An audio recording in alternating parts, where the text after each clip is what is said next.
America, the world's greatest democracy, and at its heart, the vote, the will of the people.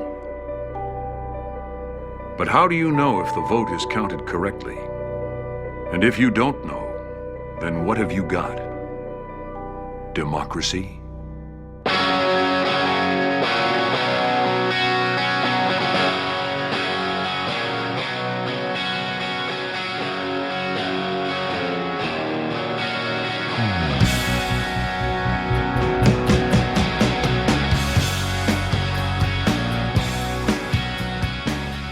This is the story of a small group of citizens headed by a grandmother from Seattle. They set out on a journey to ask one simple question. How does America count its votes? What they found was secrecy, votes in the trash, and how to change the course of history. Something broken in the promised land.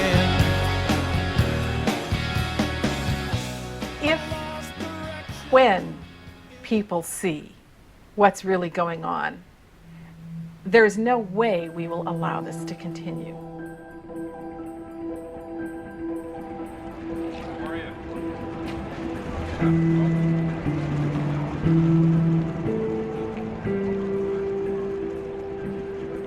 Back in 2000, Al Gore lost the presidential election in Florida amongst the chaos and arguments over how to recount the votes. But no one thought to ask how the computers originally counted the results.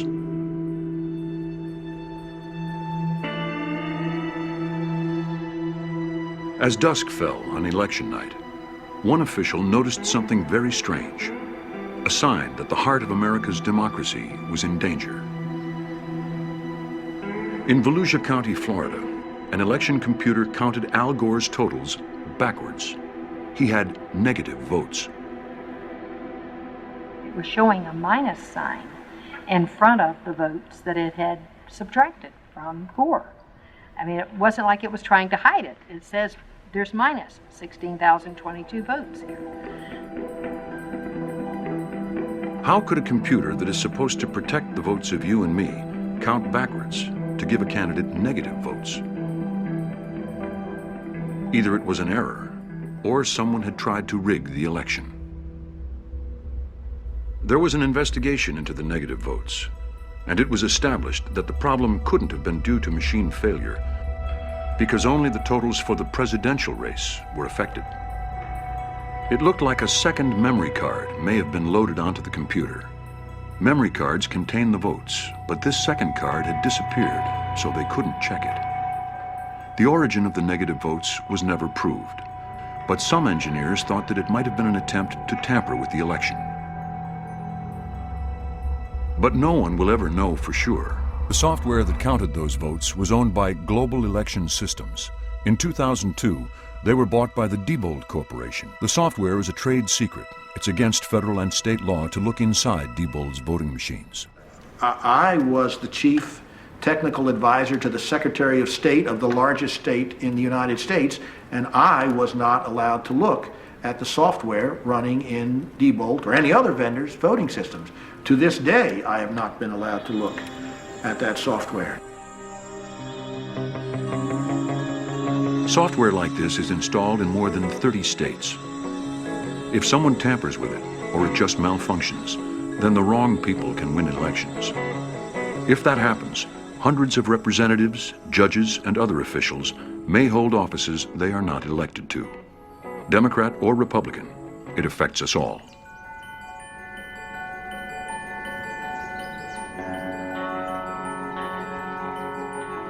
Bev Harris lives in Seattle with her family. A writer, publicist, and grandmother, she knew nothing about computer programming or election systems. But when her county bought a new touchscreen system, she started to ask questions. The answers she got reveal a system in crisis. You know, I had a life before I did this, and I never really envisioned becoming any kind of an activist or advocate. But sometimes something comes into your life and you know, well, if I don't do it, then maybe no one else will, and then maybe I don't want to bequeath that to my children. I put 3 words into a news search engine, voting machines and glitch, and found dozens and dozens of elections that were miscounted by the machines. And about that time, I thought, we really have a problem. What Bev had found was that you couldn't necessarily rely on the election results produced by voting machines. In Louisiana, Susan Berniker, a Republican candidate, filmed the proof when she went to check her results on a touchscreen computerized voting system. This is where I came the day that the warehouses are open to the candidates to inspect. So I came here with an old college buddy. He grabbed his camera, and I asked them to show me how the machine worked. So I just started fooling around with the machine. And it's when I pressed the button next to my name, and then I look down and I see Mr. Gambaluca's name in the display when I press Susan Berniker. Shall we do it again? Do it again. Yeah. Okay, here we go again. I'm pressing Berniker. Gambaluca shows up. So we went down the row. We probably tested 15 machines, and I said, you know what, we don't have to test anymore. And that is when I said, oh my goodness, this is terrible. We can't count our votes, so how do we know this is right? Because the casting of the vote is secret, it's rare to get documentary evidence of machines miscounting. But Susan's experience isn't an isolated problem. Computers count around 80% of America's votes.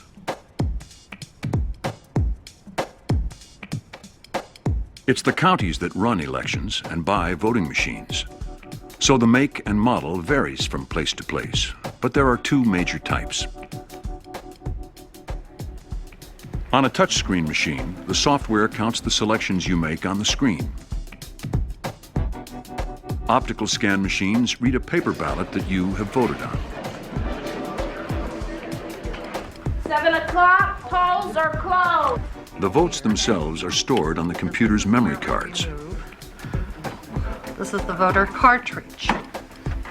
This cartridge is very important, and it goes right into our bag. There it is. These memory cards are taken to a master computer, sometimes called the central tabulator, which reads the votes, adds them up, and then declares the winner. The problem is that you can't see a computer adding up the votes. So, how do you know if it's counted correctly?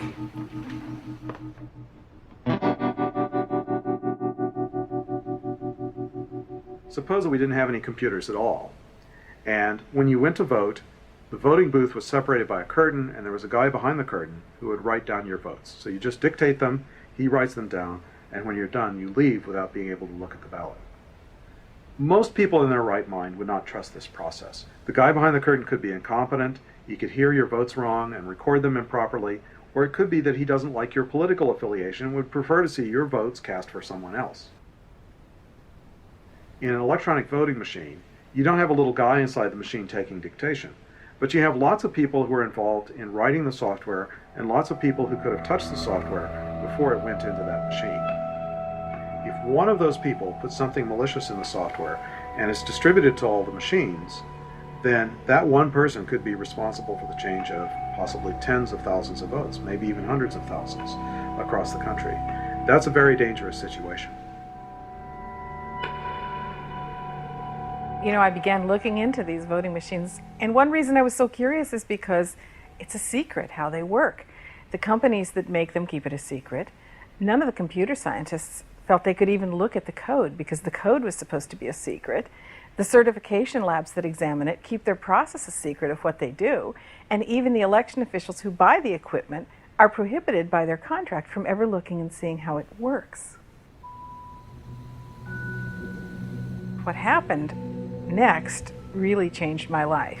I was looking for technicians who could perhaps answer some questions of mine, and while I was looking for technicians, I stumbled upon an obscure web page.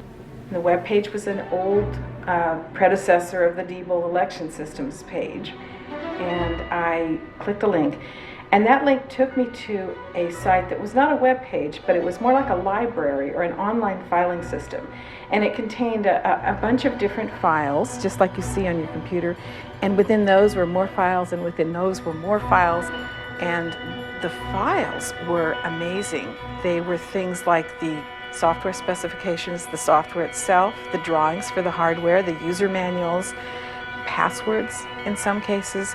It was the crown jewels for Diebold election systems.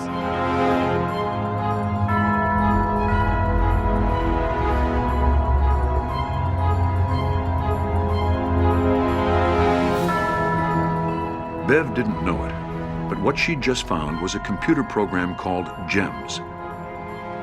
GEMS, made by the Diebold Corporation, counts around 40% of America's votes. So I began downloading these files, and throughout the night I continued to download them. Throughout the weekend I continued to download them. There were so many files. It took about 40 hours to download all the files there were. And then I knew I would be working on this project for a long, long time. Up to this point, only the voting machine companies knew how America's elections were actually counted. When Bev downloaded the Diebold software, the wall of secrecy began to crumble.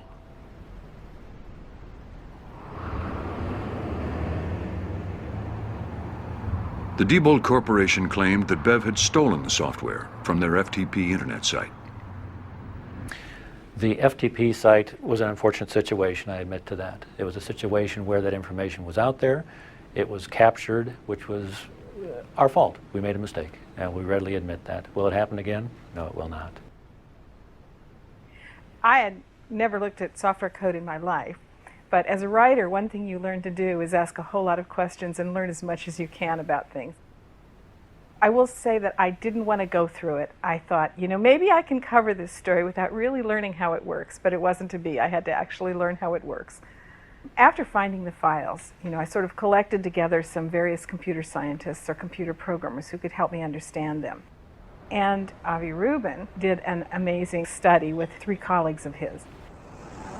I got a call that the Diebold code was on the web. Bev Harris had found it on Diebold's own site. And so, you know, did I want to analyze it? And I said, sure. You know, I was very excited about the opportunity to analyze Diebold's code. And I think it's the first chance anyone had ever had on the outside to see what's going on inside of these electronic voting machines. Dr. Rubin found that you could hack into an election without even knowing how the system worked. The problem that Bev has discovered is a pretty significant security hole, and it does open the way for people to really seriously manipulate the election in a way that's very difficult to detect. But it wasn't just the Diebold machines that were a concern. Sequoia, ES&S, and Diebold have the lion's share of the market. In fact, ES&S and Diebold alone have about 80% of the electronic voting market. The state of Maryland had spent $55 million on a Diebold election system. They asked computer consultants Raba Technologies to test it. Raba were able to break into the machines in around 10 seconds. I mean, what do they spend the $55 million on? Accuracy and security and reliability of the equipment. Again, there's a perception there. Well, it's more than a perception. I mean, these scientists broke into the machine.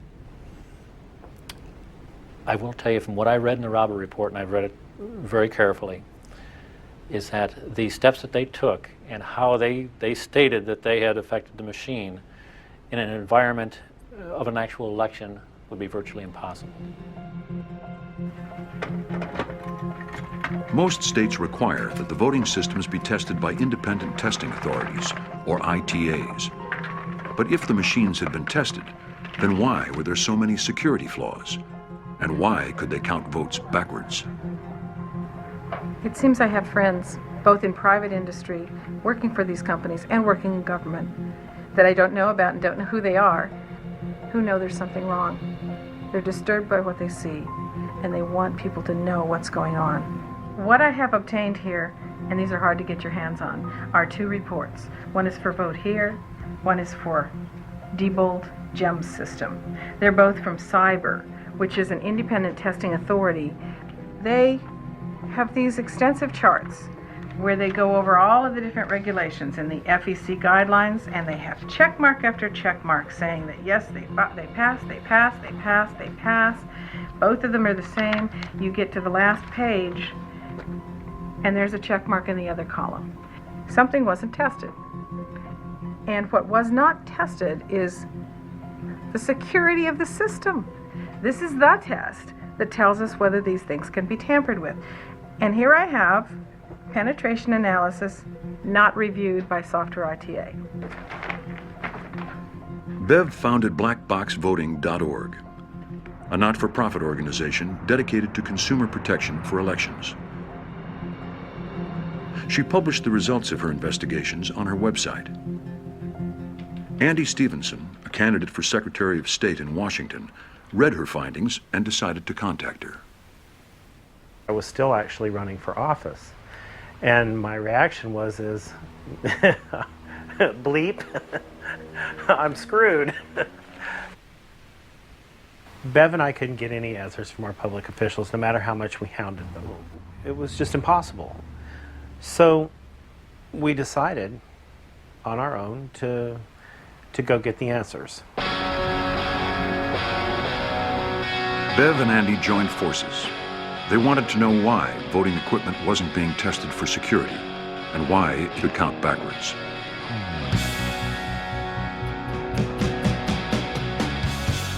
We set out to meet Sean Southworth in Huntsville, Alabama. He is the tester of equipment and software for all the major manufacturers of voting equipment. Something's broken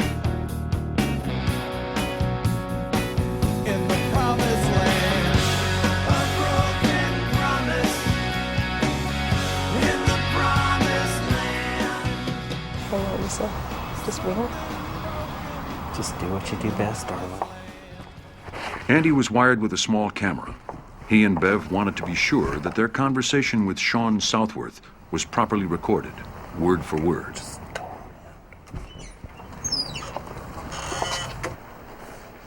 Looking for Sean Southworth. That's you. No. Hi, I'm Bev Harris. I just had a couple questions. To be to test all these things. It's cyber. Cyber is the one that's accredited. That's who you need to be asking these questions. Well, it's actually you, because your name is on all of the documents. Now, all we do is in the FEC guidelines. That's what we do. And we write a report. We test the software, we review the code to the FEC standards, and then we write a report.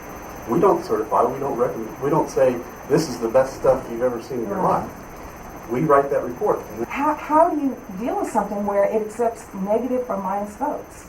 We don't. Doesn't that sound, you just go ahead and write a report? You write in your report that that's a concern? If you ask the EAC, who you should be talking to is who we write the reports for. We can't disclose our reports to anybody. Right, and my question is on minus votes, because we now know that happened. Do we put things in there that have that kind of verbiage? No. I don't know of any time that I've ever put a report out that would say that, because first of all, anytime we write a report, the system's gone through the testing. And first of all, the vendor's not going to want a report that has something negative in it. Okay. So they will retest and retest and retest and retest and retest until they make it right. Until we get everything in there that is done to the standard. Then we write a report. So if cyber claims the machines passed the tests for accuracy and security, then why are they capable of counting backwards? And why can someone break into them in 10 seconds? What people are saying is, why should they trust these machines? I think the main reason is because everything is tested before it's ever deployed for an election. And it sounds like I'm a broken record, keep going back to that, but that's a very important step. Bev continued her trip across the states. It was clear that the official records weren't going to reveal anything. So Bev started to raid the trash of the voting machine companies and their customers, the counties. She was joined in her dumpster diving campaign by Kathleen Wynn, an activist from Cleveland, Ohio. Go figure. Oh, Okay. have mercy, that was fun and it smells delicious. I mean, it's a hit or miss. It's like shopping. You never know what you're going to get until you go, and you open it up and go, okay, nothing. But you never, this looks like a possibility. I think what we'll want to do is get to some place where it looks like we can be fairly undisturbed, you know, behind a supermarket or something. Bev and Kathleen made dozens of raids. It's legal. When they put documents out in a dumpster in public areas, it's perfectly legal to go get them because they're no longer protecting them. We wouldn't have to do this if our system wasn't secret and hadn't been turned over to private corporations. Digital camera. And unfortunately, what their inner workings are is the votes of you and I, citizens of America. On July 11th, 2004, during a raid on Diebold's own trash in McKinney, Texas, Kathleen found some of Diebold's internal accounts. This is some of the stuff that we found actually in McKinney, Texas, in the Diebold trash. I found an accounts receivable ledger. And in the accounts receivable ledger, I was interested to see the top item was actually money due to Diebold from the 8th District Republican Committee. Now that's interesting because this is not an elections office that owes Diebold, which would make sense because they've purchased election systems. It's a Republican political committee paying Diebold. We have a right to ask why they are collecting receivables from the Republican committee. Bev and Kathleen don't know what this item meant. What is known is that Diebold and some of its executives were major Republican fundraisers. In 2003, Walden Odell, the CEO of Diebold, had written a fundraising letter promising to deliver the votes of Ohio to George W. Bush.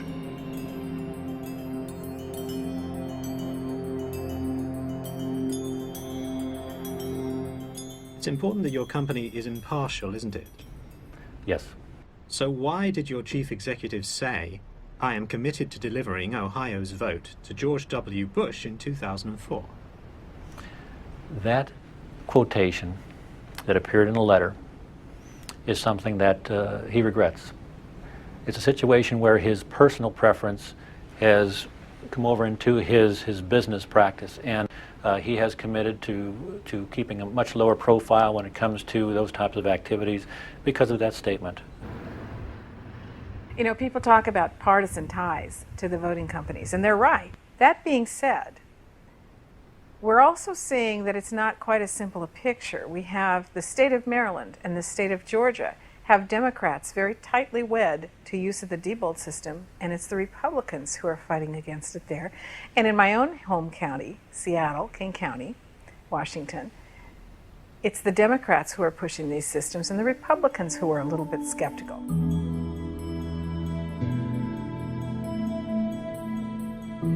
The new battleground was California, the center of the computer industry, and the Secretary of State, Kevin Shelley, was getting worried about security. Well, in 2003, Kevin Shelley discovered that one of the counties was running uncertified software, and so he ordered an audit of all of the county's voting machines in California, and he discovered that none of them were using certified software. They later even acknowledged that they were aware of the law, but even though they were aware of the law, they chose to ignore it, and they made those changes without seeking prior approval, which is a direct violation of state law. That's when I first came to realize Diebold's lack of integrity as a company. Diebold was called to account by the state of California. At stake was millions of dollars worth of business, and Diebold was forced to put their president, Bob Urosevich, on the stand. As you know, about a year ago, one version of the source code of the Diebold TSX system escaped your control, and some months later was investigated by a group headed by Avi Rubin, Professor Avi Rubin of Johns Hopkins University, and they wrote a report which found numerous severe vulnerabilities in the code that they saw. I would like your general reaction to those reports before we go a little more deeply. Basically, the code was stolen. In there is passwords. In there is our encryption technology. Okay, now, you know, I'm not a rocket science, but let me tell you, if somebody steals the key to my house, the first thing I'm going to do is probably change the lock. So that's what we went ahead and did. I'm sorry, as you know, the code wasn't stolen. It was left on a public FTP site by your own company. The code was lifted off of our site, sir, and we still believe it was downloaded stolen. from, you know that. Okay. Now, of course, the source code, in fact, got out. The key is now published. What in effect you did, or your team did, is create a big complex building, put locks on every door, use the same key for every lock, and then published a picture of the key on the wall. This was far below the minimal standards of security. But for Bev, there was a more basic problem than security. Could Diebold be trusted at all with the counting of the vote? On topic number one, Diebold, we have a company that lies. Yes, I'll say it, lies. Up here this morning, they were saying they'd made all the changes in the software to fix the multiple flaws that would have never been found in the beginning if I hadn't have found their files on the website, by the way. But, you see, there's something called release notes. It's a legal document. It is something that must show everything you did and did not change when you put out a new version. I obtained the release notes for GEMS. They did not fix any of the problems. This stuff was never corrected. I don't know what to say. How can you have a company say we want secret software that nobody, even the county registrars who are here testifying on their behalf, is allowed to look at? And when you look at it, you find flaws, and then they say, oh, you don't know what you're talking about, so you turn it over to scientific panels. They find flaws, they say, oh, don't worry about it, we corrected it, and that's a lie. Bob Urosevich, Diebold's president, did offer this statement defending Diebold election systems, also known as DESI. DESI understands that the SOS, the Secretary of State, and the voting panel are disappointed in the fact that the R&G Associates inventory report identified unqualified and uncertified software, and are looking at DESI to acknowledge that this should not have happened. To be clear, there was no improper intent or motive on DESI's part to give rise to this situation. At the outset, I want to be crystal clear that these allegations in this report about Diebold's deceiving are not true and are factually not supported. A few days later, Kevin Shelley, the Secretary of State of California, announced the consequences for Diebold. I am decertifying the Diebold TSX system, banning its use in 4 counties where it is installed. Furthermore, I have taken the additional step, and I have the letter here, just signed upstairs, of asking the Attorney General to pursue criminal and civil actions against Diebold in this matter, based on findings of fraudulent actions. We will not tolerate deceitful tactics as engaged in by Diebold. Don't try to pull a fast one on the voters of California, because there will be consequences if you do. The state brought a civil action against Diebold, but never pursued criminal charges. The lawsuit was eventually settled for a payment by Diebold of $2.6 million. Bev was clearly hitting the industry's profitability, and she got legal threats. It was truly a difficult time, and it's the kind of thing where, you know, it kind of can make and break a marriage. I was very lucky that my husband was absolutely behind this, because, you know, here we're looking at each other going, not only do we have no money, but we could get sued by the vendors because they think their stuff needs to be secret, and we could lose everything. And he simply said, you know, my family's been fighting for the right to vote. My husband's African American. He said, my family's been fighting for the right to vote for 6 generations. And we're not going to stop now. In California, it was only the touchscreens that had been decertified. The central tabulating software, GEMS, was still in use. Now, the central tabulator is sort of the one machine to rule them all. It collects all the votes. And every company, not just Diebold, has this central tabulator. Because, of course, the way you vote is you vote in individual precincts. They're scattered around. And there has to be one machine to pull all these threads together, add them all up, and pronounce the winner. Bev wanted to find out if GEMS was really keeping the votes secure, and so she turned to computer security expert Dr. Hugh Thompson. I was at this massive hacker/computer security conference, and I get approached by this grandmotherly figure, and she tells me that, hey, I've got access to the tabulation software from one of the biggest electronic voting manufacturers on the planet. I'm like, wow, that's very interesting. And then she says, can you take a look at it for me? I'd say the thing that shocked me was how easy vote totals could be changed. So imagine you can go into a box and essentially rewrite history, and there's no record of you rewriting history, and the only record of the history itself is the thing that you changed. And that's pretty scary to me. Bev and Hugh worked out a way to demonstrate the insecurity of GEMS. She was invited to appear with her computer hack on national TV with former presidential candidate Governor Howard Dean. All right, Bev, show me how to do this. Well, what we have here is the central tabulator computer. Now, in a voting system, you have all these different voting machines at all the different polling places. All those machines feed into the one machine so it can add up all the votes. So, of course, if you were going to do something you shouldn't to a voting machine, would it be more convenient to do it to the 4,000 machines or to just come in here to one machine and deal with all of them at once? The GEMS program is the program that is the central tabulator program. And I'm going to put in a password here. Okay, we're in. Now, this is the official program that the county supervisor sees. As we can see here, Howard Dean has 1,000 votes, and Lex Luthor has 500. So you're beating Lex Luthor, and we're 2-1. Yes, and Tiger Woods unfortunately doesn't have any votes yet. All right. All right, let's close this out. I was just showing you the legitimate way to go in and look at votes, which All of right. course you can't tamper with. Go to the Start menu, and I'm going to show you something tricky. And I want you to go to My Computer and just click that. And you're going to see some go to local disk C and go to program files. Go to central tabulator votes and then go to the sum of the candidates, which is that table. You see we have 800 votes here for you and 400 for Lex Luthor. Let's just flip those. We'll make that 400. And we'll give 100 votes to Tiger. Let's just see what happened here. We'll go back into GEMS the legitimate way. And as you can see now, Howard Dean only has 500 votes. Lex Luthor has 900 and Tiger Woods has 100 votes. We just edited an election. It took us 90 seconds. Diebold and election officials all over the U.S. still insisted that their systems were secure.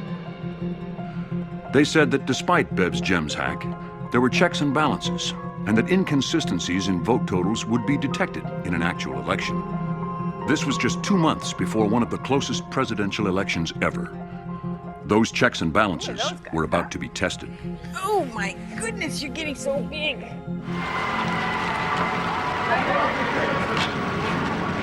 Feel great, thank you. Let me go vote first. Let's go. Okay, let's see if I can follow instructions. The world watches our great democracy function. All right, we'll put you down for a second, sweetie. It's that magic moment when the greatest democracy on the face of the planet gets to show the world how we work. There'd be nothing better for our system, for the election to be conclusively over tonight, so that I think it's going to be me, so I can go on and lead this country. The politicians said everything was fine, but it wasn't. The machines weren't just insecure. They malfunctioned, leaving thousands without a vote. And now, nobody knows. On Election Day in 2004, we, like a lot of other organizations, had a voter helpline where people could call in and let us know the problems that they were experiencing. We logged in over 200,000 calls, and many of those people left a voice recording of what they actually experienced. When I made my selection, it jumped from the square that I touched to the square above. They said half the machines were broken. There was one voting booth, one, for 3,000 people. 7.5 hours in line to vote. And they put two machines in another area with only 300 people and gave us 2 machines with 3,000 people. And they have a lot more in the outlying, richer communities, and they don't have lines there. I'm hardly around the first of the 3 rooms that I have to wait. The line is out to the street. 4 to 5 hour wait, you can't do. You can't do that. Women with children having to stand outside in the pouring down rain. There were a lot of people who ended up not being able to vote because they just couldn't stay in those lines. There were a lot of elderly people there. It is not the people who do the choosing. Everything is so fixed. It's so fixed.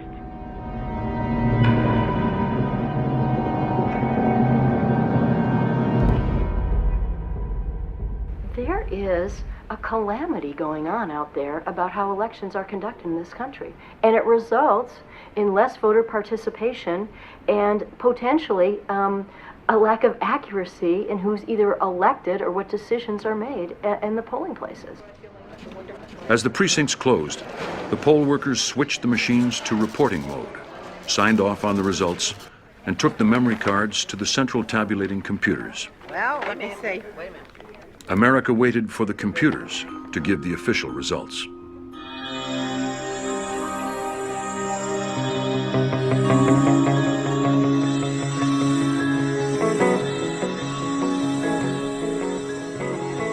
Go to John first. Karen Hughes sounding pretty upbeat right now, John. What are you hearing? But look, no Republican has ever won the White House without winning Ohio. That is a cliche. We repeat it a lot, but it also happens to be true. They've always said yes, Wisconsin and Iowa. If you look at the voting returns coming in right now, the latest I brought up a few minutes ago, I believe Senator Kerry has a narrow lead in both states.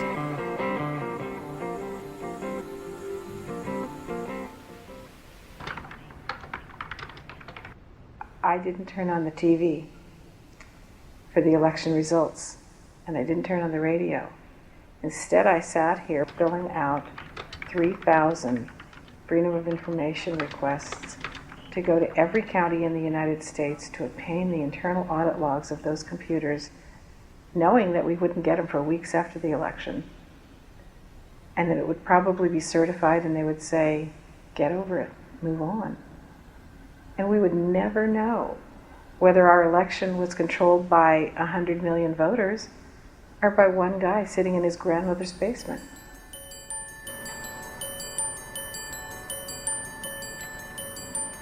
Black box voting needed the logs of all activity on the voting machines so that they could conduct an investigation for the people. They wanted the vote count to be independent from partisan politics.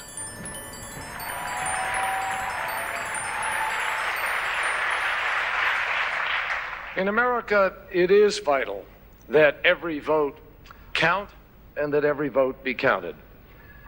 But the outcome should be decided by voters, not a protracted legal process. I would not give up this fight if there was a chance that we would prevail. But it is now clear that even when all the provisional ballots are counted, which they will be, there won't be enough outstanding votes for us to be able to win Ohio. And therefore, we cannot win this election.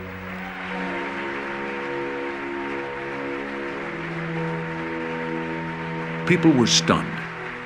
John Kerry had promised to challenge the machines and amassed a network of lawyers to protect the votes.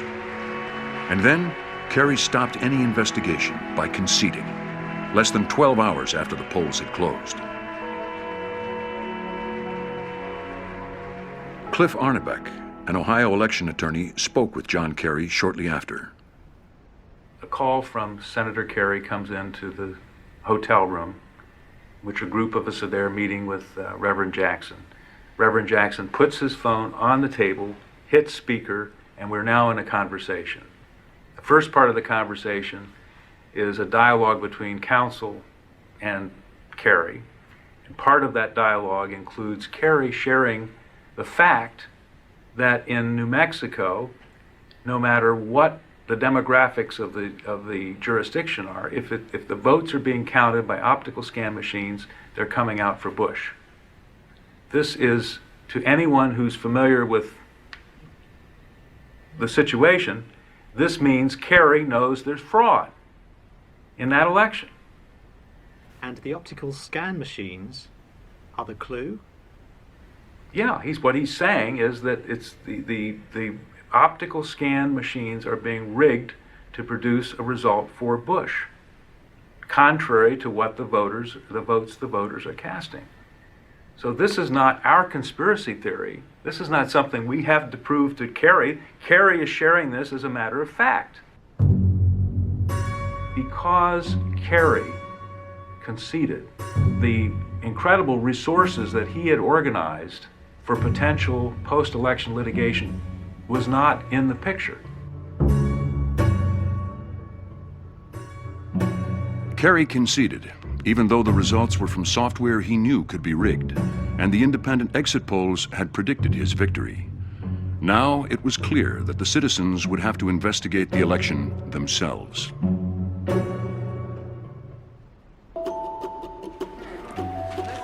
Another 4 a.m. Bev and black box voting decided to start in Volusia County, Florida, where Al Gore had received his negative votes in 2000.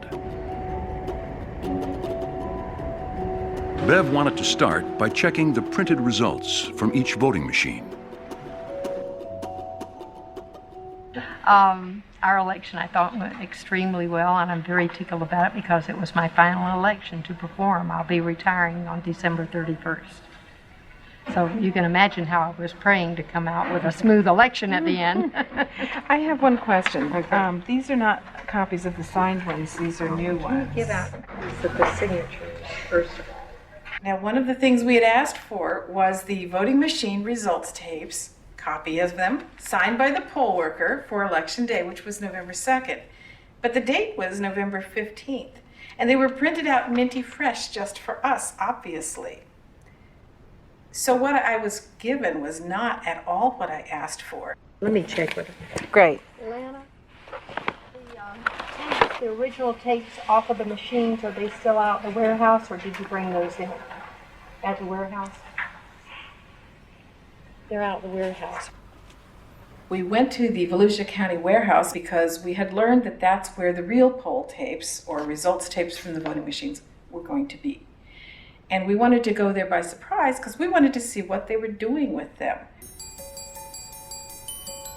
To see what the machines had done with the votes, Bev needed to check the printed poll tapes from all the optical scan machines.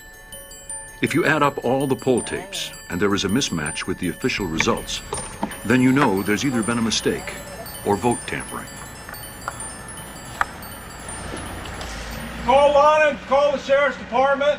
Go ahead. Let's go ahead and get the news over here. I think she called him. Ballots, secrecy envelopes, poll tapes. We have a public records request for these. I don't feel too good about the fact that they're being thrown away. Show me a ballot. Oh, you're flipping out over a sample ballot. Go call the sheriff. Call Lana. And in fact, I'll submit a public records request for everything in this bag right now formally, and that way we can look through it and we can give back to you, and we'll be on our way. You are going to pick up this garbage. Sure we are. Absolutely. Do you need any bags? Well, I'm going to grab these poll tapes, which I have an active public records request for, and I've had all kinds of problems getting them from the county. You didn't get that poll tape from in that bag. I sure did. And videotaped it. Who's it? Nope. No, I'm not going to. I'll be right back. Nope. Probably it's not the only one. I got others. Basically, you're making a molehill a mountain. You know, when you behave secretively, that's what happens. It's no secretive. Do I come to your place of work and ask to see everything? You're a public employee, and this is of an election. There's nothing secretive. You can dig away. Good, we will. There's nothing in there for you to find that's gonna, there's no expose here. But if it makes you money, that's fine. Nobody's making money, we're auditing. And these aren't zero tapes, by the way, they have votes on them. Okay, so we're gonna go ahead and pull all these and get copies of them. These were found at the warehouse in the garbage, and these are signed poll tapes, signed off by the poll workers. Throwing poll tapes away is against federal law. They have to be kept for at least 22 months after an election. Hard to figure they would throw something like this away without noticing. But we did. That's what counts. Oh, counts. The county didn't want to investigate. They stuck to their line that the election had gone flawlessly, so there was no need. But we have a significant anomaly too. I don't know what anomaly you're talking about, so I'm not agreeing that there's any anomaly. Well, the polling place tape that's signed that was found in the garbage. I would think that as the supervisor of elections, you would be very concerned about this, frankly. I mean, you can't throw away polling place tapes from November 2nd that are signed by 6 poll workers and put them in the shredder. I think we all understand that. Bev decided to go through the poll tapes Deanie had given them and compare them with the original signed ones. We had asked for the signed poll tapes and they didn't give them to us, so we're looking at them now and they don't match the ones you guys gave us. So. This is a big discrepancy. Okay. On the 215A00, signed. Signed. Mm-hmm. The number of votes for Bush are 520. On the A01, it's 211. And that's a big, big discrepancy. You're hundreds of votes off between what we were given and what was signed. Okay, that's fine. We're going to put it back. It's fine. So we're missing this baby, 733. Yeah, that one. This is fine. Okay. So this is 90.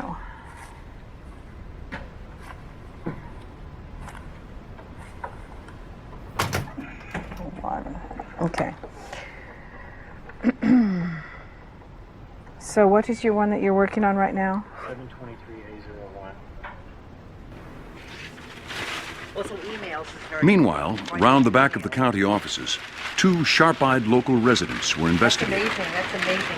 Hi, I'm Susan Pinchon, and I'm the Executive Director of the Florida Fair Elections Coalition, and I am going through the trash at the Supervisor of Elections office in DeLand, Florida. Oh my God, look at this. How did they get this? All right, let me take You this don't stuff understand over. now. You'll look at it later and you'll understand it. Okay, I'll be right back.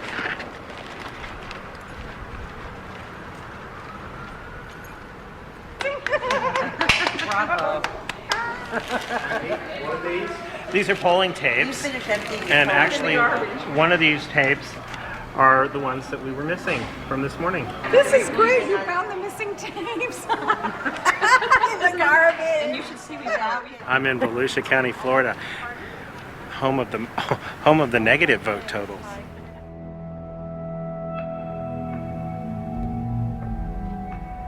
A third of the original records were either missing or incomplete, and so once again the votes remained secret.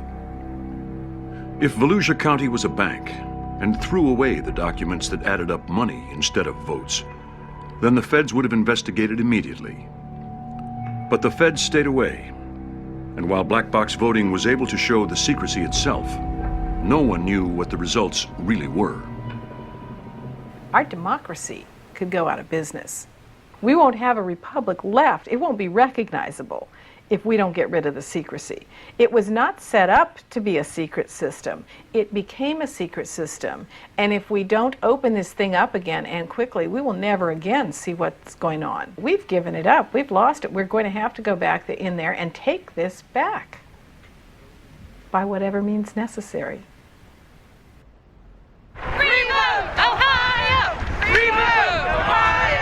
In Ohio, citizens were angry, claiming that the election had been fraudulently counted and that voters had been turned away illegally. They needed a recount. In the end, it was the Green Party's presidential candidate, David Cobb, who decided enough was enough. I launched a recount in order to investigate the allegations of voter suppression and fraud that were pouring in. This was a chance for black box voting to really find out how the votes are counted.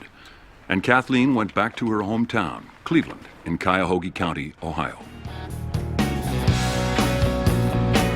In the promised land, a broken promise.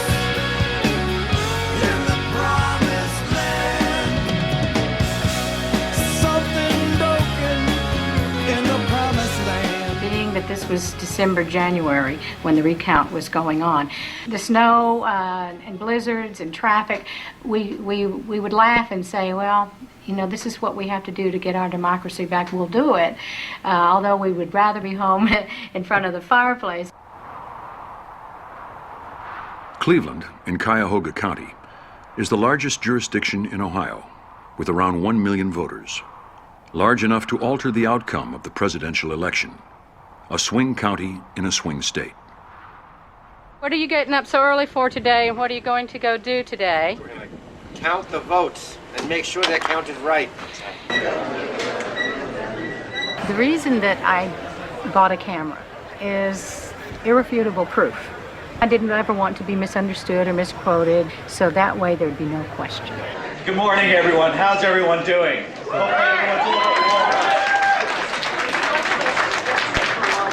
Let me just introduce a couple of individuals. One of those individuals is Jackie Maiden, who is our elections coordinator. The ballot manager, who is Kathy Dreamer here also, who will be facilitating.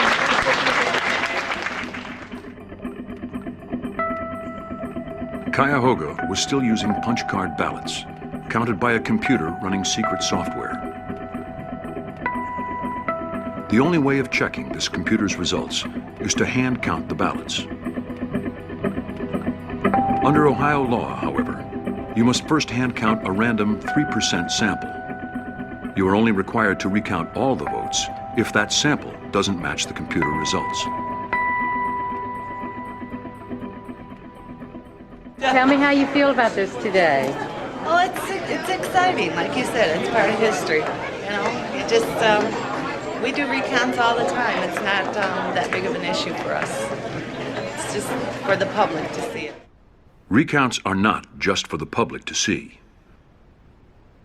The public is meant to check that the election results are correct. After all, it's their vote. Almost immediately, the observers suspected that someone had tampered with the ballots. It seems like all the Bush and the Kerry seem to be like clumped together. So there might have been some pre-sorting. Somehow those cards were manipulated so that they were grouped. And I don't know anything about how that happened. Nobody's been able to answer that question for me. We've got about 2 more hours worth of work on hand-counted ballots. And that's it? And then we'll continue to run through the tabulation machine. And they're starting to inspect poll books, and everything's going very well. Great, thank you. And I did manage to capture all the election officials saying everything's running smoothly, everything's going perfectly. So whenever they say that, you know, they've done something to make certain of that. Later, the county prosecutor charged that staff had counted a large number of precincts in secret before the public recount. Then they kept back the ballots that didn't add up, giving the citizens a 3% sample that wasn't random and wasn't legal. What's the process by which the 3% of precincts for the hand count? Just 3% is a random pick to make the how do you do the random pick? To make the number. Yeah. We just pick. We're just trying to get to the number. Okay. And who's the person that makes that decision? And her staff. Yeah. And her staff. So when it's not really truly random then? Our random is our random. Right. And that we have that option to select. Yeah. And it's just, I mean, we've always selected. This department has always selected what precincts we're going to use. Jackie Maiden later stated that she had been following the normal procedure in pre-sorting the ballots. However, she also said that to her knowledge, there was no discarding of any precincts which did not add up, and she did not believe this had occurred. But the other 97% of the ballots were never recounted, and no one knows if the software had added those votes correctly. The recount is nothing but a charade. It's a complete and utter waste of time. It's a bit of theater, if you will. And it was done, in my opinion, to ensure that there was never an actual recount conducted, but more importantly, to ensure that there was never an investigation into the underlying allegations of voter suppression and election fraud that took place. Mr. President, the certificate of the electoral vote of the well-known and great state of Ohio seems to be regular, informed, and authentic.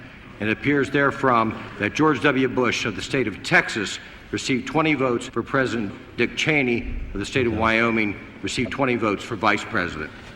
For what purpose does the member from Ohio rise? I said, I object to the Ohio vote. And before they could ask me, I said, and I do have a senator. There had not been a challenge to the presidential vote in Congress for over a century, and it was recognition of the failures and disenfranchisement in Ohio. Has the senator signed the objection? The senator has signed the objection. An objection presented in writing and signed by both a representative and a senator complies with the law. I raise this objection because I am convinced that we as a body must conduct a formal and legitimate debate about election irregularities. I raise this objection to debate the process and protect the integrity of the true will of the people. When I made a decision in conjunction with Senator Barbara Boxer to object to the Ohio vote, you would have thought that I shot somebody in the head and that I wanted something, something terrible. The problem we confront with this debate is that it serves to plant the insidious seeds of doubt in the electoral process. They accuse the president, who we are told is apparently a closet computer nerd, of personally overseeing the development of vote-stealing software. We also were all elected under the same rules and regulations that we're discussing today. I don't know that we helped the process. I don't know that we helped the process by casting doubt on what all of those people that work at elections all over America do. Those favoring yeas and nays will rise. Sufficient number has arisen. The yeas and nays are ordered. Members will record their votes by electronic vote. Although the Ohio election was certified by Congress, politicians had been forced to look at a system that served themselves and not the people. Tragically, around the same time, Andy Stevenson was diagnosed with cancer. He died in July. Maybe this is the legacy I'll leave. Maybe I'll leave this behind for people to remember me, so that when I do go, when my time comes to meet my maker, I'll have something, a little piece that I left behind that people can point and say, well, yeah, he was here.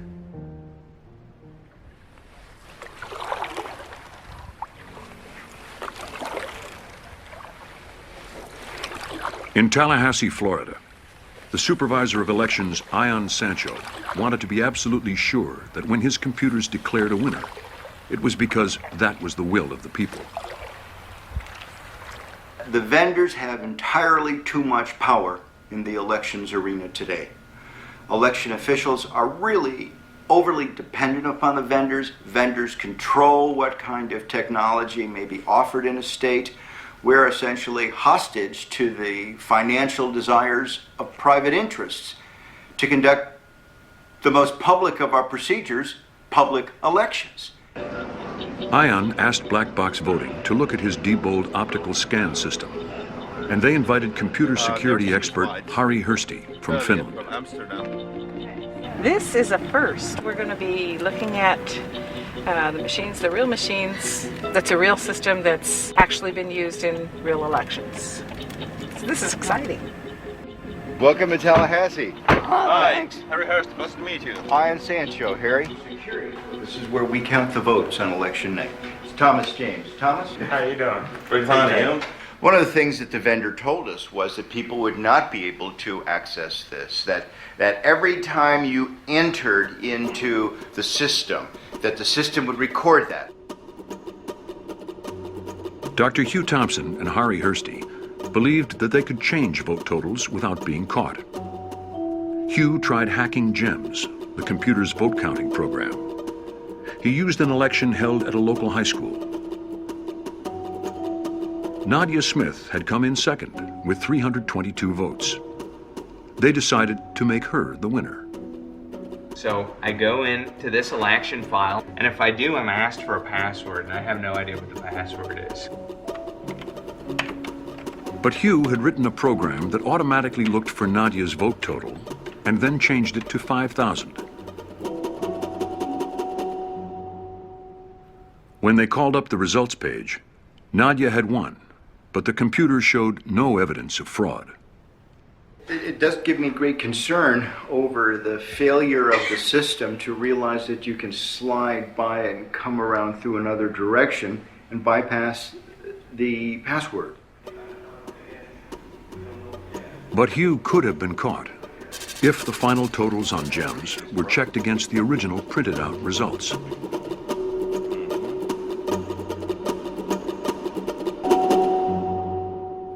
Hari realized that every vote is stored on a memory card before the totals are printed. So if you can hack the memory cards, you can control an election. The real vulnerability has to be very, very close to the source of the information. In that environment, the only possibility was the memory card.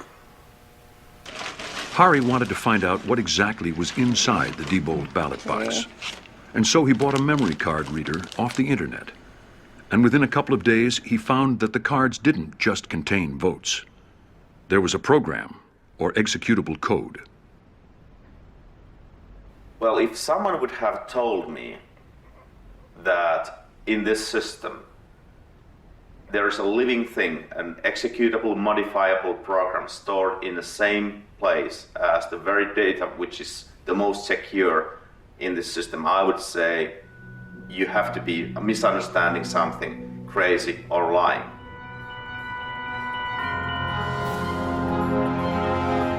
Hari wrote a report for black box voting, warning that this program, lurking in the memory card, could be used to change the result of an election. What happened after that was that Diebold basically dismissed and stonewalled the report. Diebold sent letters to officials across America denying that there was any executable code on the memory cards. Back in Cuyahoga County, Ohio, home of the infamous recount, the chair of the Board of Elections, Bob Bennett, was on the brink of investing $20 million in Diebold systems.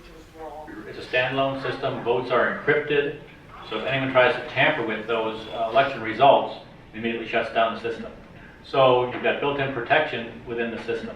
I'm sorry, you've been very kind. No, all right. So far, you're doing fairly well. Thank you, sir.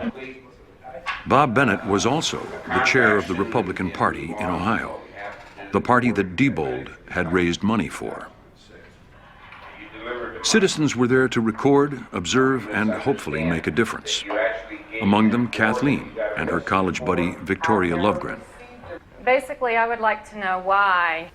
What were your decision rationale? For even your own criterion, Diebold does not win.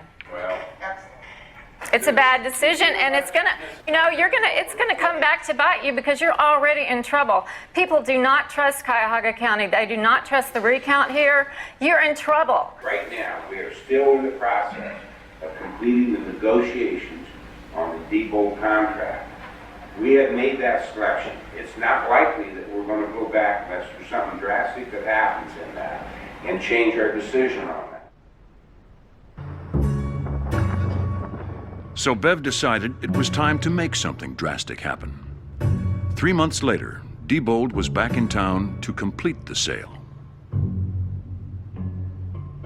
Knowing that Diebold was going to be showing up at a public meeting, the next strategy was to go there and get their head engineer on videotape saying you can't change the votes on the memory card.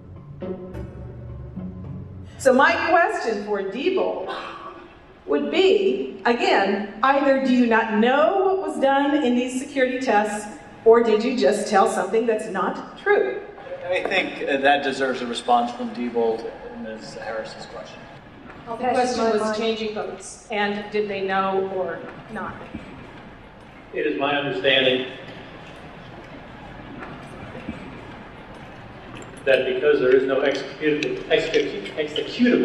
program on the memory card, that the actual votes on the memory card cannot be altered. Could you remind us, are you an engineer yourself? No, I am not an engineer, but I can work with our engineering crew. In fact, Pat, I'll step up here for 1 second. Hi, I'm Pat Green. I'm Director of Research and Development for Diebold. Okay. Ms. Harris, could you phrase your question again? Can votes be changed using only a memory card? No, I do not believe votes can be changed using only a memory card. That particular situation is detected by the software. The report that was written, that I have read, guesses that something like that might be possible, but says that they did not actually accomplish that or even test that. These are very strong statements. These are statements that we took to be a challenge.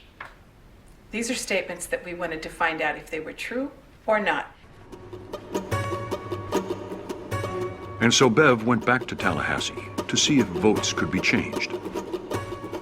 For Ian, there was another reason to test the memory cards.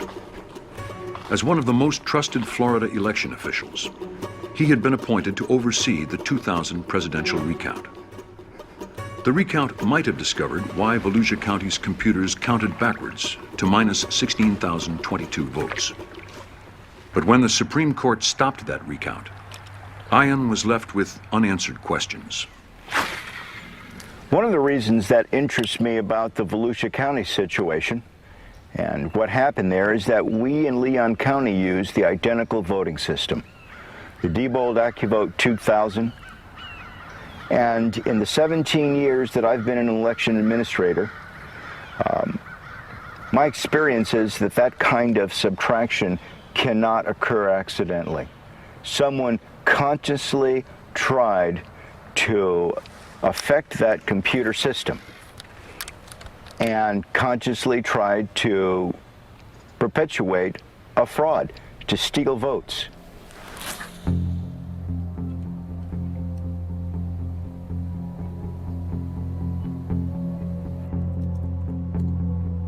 During his research, Hari had discovered that Diebold's memory cards effectively allowed negative votes. Not then, go dead. What we're going to do here is modify one card and then bring it to the election supervisor Iyer Sanchez's office. Plug it as the real card in any election to the real election system and run ballots through. And that's the same system which have been used in a number of previous elections. And we'll see that what is the power in the ballot box. This should be just an empty box containing the votes, but it has more capabilities than that. So it's a very simple process. You just add the card in, you run the rewrite program, tell where to find the scanner, and tell exactly what file you want to be put in, and off it goes. Hari's hack is a variation on stuffing the ballot box before anyone has voted. But this is always suspicious because you end up with more votes than voters. So Hari used 5 negative votes for one candidate and then gave the other one 5 positive votes. So as people cast their ballots, the total number of votes always equals the total number of voters. But was Hari right? Black box voting went back to Tallahassee for the ultimate test. Bev asked Susan Pynchon from Volusia County to observe. She too had found evidence of problems with the memory cards while sifting the trash from the Volusia County Board of Elections. This is from Mark Early of Diebold, and it says, how did the number of memory card failures on election day increase from the 17 reported on November 3rd to 25? I don't know if we'll ever know why these memory cards failed, or if, see, one of the big questions in my mind is, did they actually fail? Or could they have been used for other purposes? Hi, how are you doing, Hi, nice Susan? to see Good you. to Hi, see good you. to see you. Susan Berniker from Louisiana and Dr. Hugh Thompson also came to watch Hari's hack. Hello, Dr. Thompson. Good to see you. Always good to see you. Always good to see you, Kathleen. Come on in. Well, let me tell you what we're going to do today. We have constructed a mini election, but Harry Hersey, as you have served as a technical advisor of how to do this, we're going to ask you to remain outside. After you, let me introduce you to my election staff.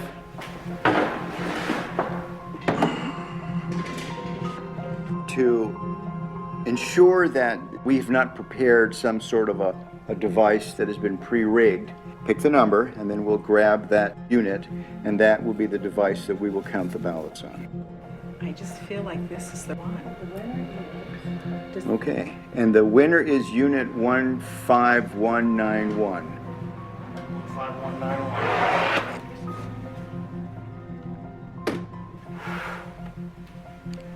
What we have here is a programmed optical scan ballot. There is only one question on this ballot. Can the votes on the Diebold system be hacked using the memory card? I have only touched the memory card, not the other parts of the Diebold election system, which is going to be used today. Only the memory card. I can certainly speak for myself and Harry, and that we're going to vote yes. All right, then let's have the rest of us vote no. Two individuals, Hugh and Harry, will be voting yes. The rest of us will be voting no. And then we'll scrutinize the ballots afterwards to ensure that that is indeed the mark. I will say that I'm wrong and Diebold is right, and I'm going to say no, they cannot be hacked. It's impossible. So I vote no. I'm going to film myself voting. Excuse me. I'm going to mark this ballot no.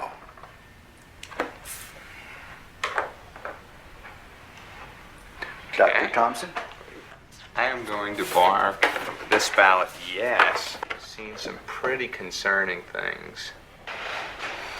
Well, it's down to you. You're the last voter, Harry. All right. I think it could be. So I vote for yes. You will be the second yes. All right. Here is the memory card I have touched. Okay. Now, this is the only piece of Diebold equipment that you've used. That's correct. Well, thank you. Let me take your ballot in. This card will go into this slot. The next activity that the election worker does on the morning of the election is turn the machine on, making it live to receive votes.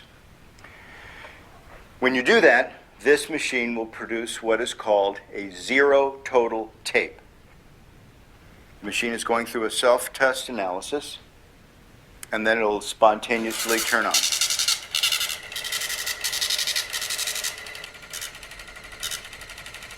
This is Harry's card that is telling us that there are 0 votes stored in the memory. Okay, let me get the ballots. Let's insert a yes ballot. We're going to put in another no. 7. And the last no ballot, 8. Placing the ender card in this device and telling it to turn off its counting function and do its reporting function will now cause the voting machine to print out a tape reading the number of votes that it had just read.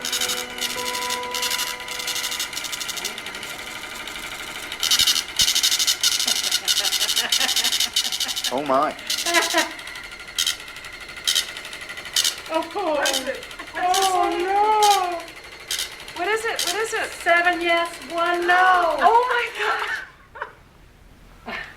Oh my gosh! Let me see. Here's the tape. 7 people said it could be hacked. And we put through 6 and 2. 6 no's no's and 2 2 yeses. yeses. Oh my gosh, do you know what this means? How do we know that Harry didn't just change the report and the votes themselves on the memory card are still correct? If that was the case, when they go into GEMS, the results would be different, isn't that right? I mean, the only way to know that is to read them into GEMS and to check the vote totals. See what GEMS says. So should we do that? I think we should, because I want to confirm for my own analysis, is this just a superficial Right, that's a good question. Did we just change the words on this paper? And we will upload this memory card .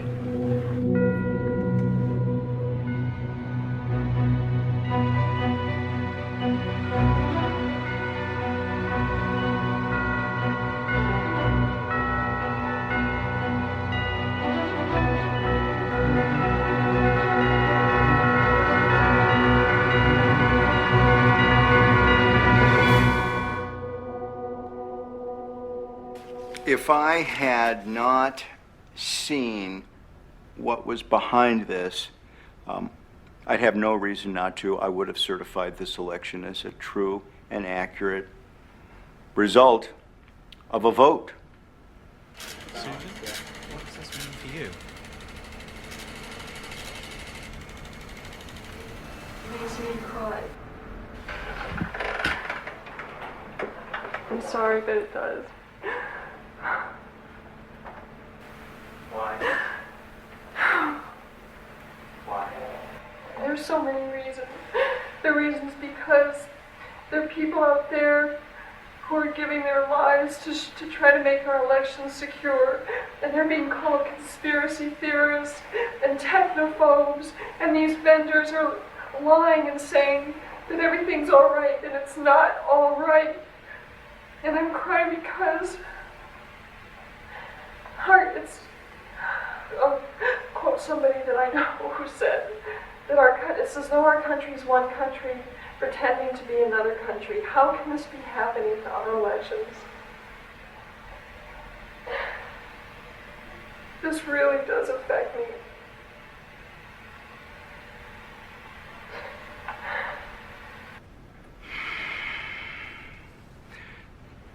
I don't know exactly how to describe what I saw here.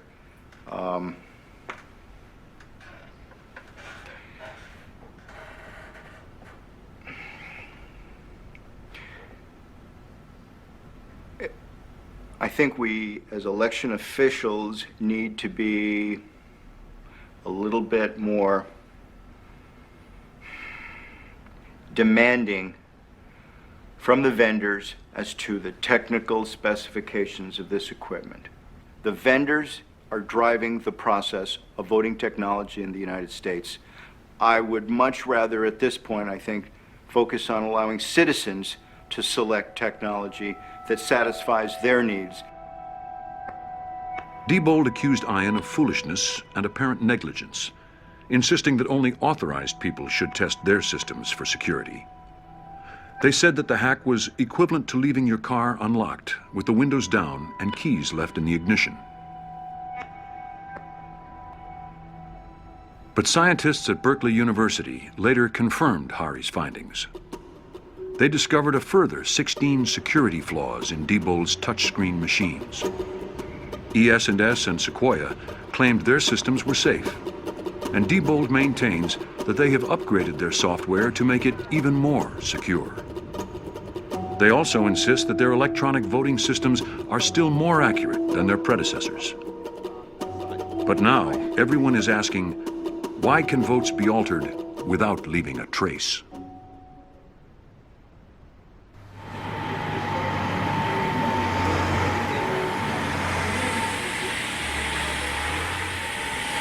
Cuyahoga, however, did not change their minds after the hearings and spent $22 million on touchscreen and optical scan machines from Diebold.